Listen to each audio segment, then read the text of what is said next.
हरे कृष्ण।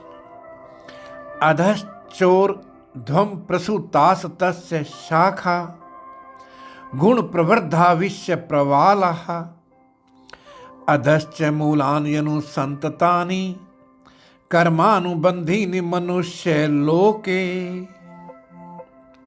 अध्याय 15 की शुरुआत भगवान श्री कृष्ण ने इस संसार की तुलना एक वृक्ष से की थी। उसी एग्जाम्पल को कंटिन्यू करते हुए वो आगे कह रहे हैं, हे अर्जुन, यही वह लोक है जहां मनुष्य कर्म करता है और इसके अच्छे बुरे कर्मों के कारण यह संसार चक्र चलता रहता है।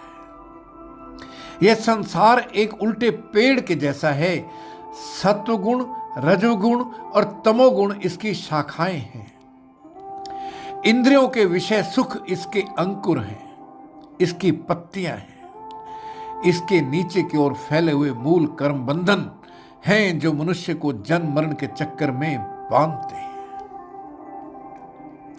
वृक्ष के मूल से तना बनता है, तने से शाखाएं बनती हैं, शाखाओं से कोंपलें फूटती हैं और कोंपलों से फिर शाखाएं बनती हैं और यही क्रम चलता रहता है। यह संसार भी इस वृक्ष की तरह है।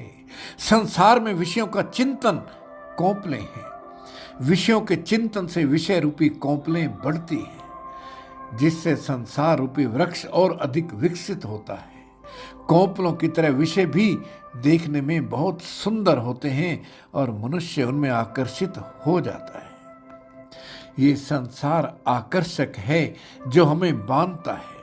इंद्रियों के विषय सुख इतने सुंदर और मन भावन हैं कि ये संसार में हमें उलझाएंगे और फंसाएंगे। कर्म ही पुनर्जन्म का कारण बनते हैं।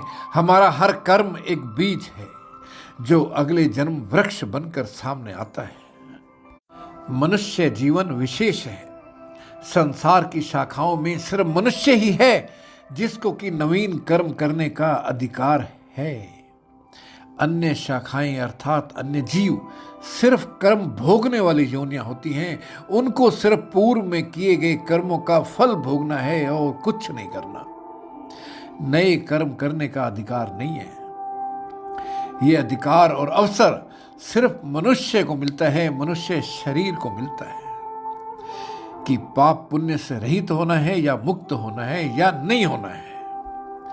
अंतहीन कामनाओं का आश्रय लेना है या परमात्मा का आश्रय लेना है।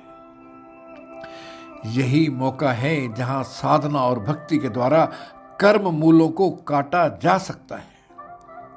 मित्रों, ये श्लोक हमें संदेश देता है।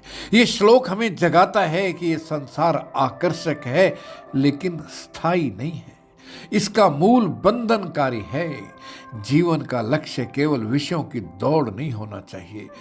इसका मूल सत्य, इसका मूल लक्ष्य उस परमात्मा को पाना है जो इस वृक्ष का आधार है। तो मित्रों, ये था श्लोक संख्या 2 अध्याय 15 से। हरे कृष्ण।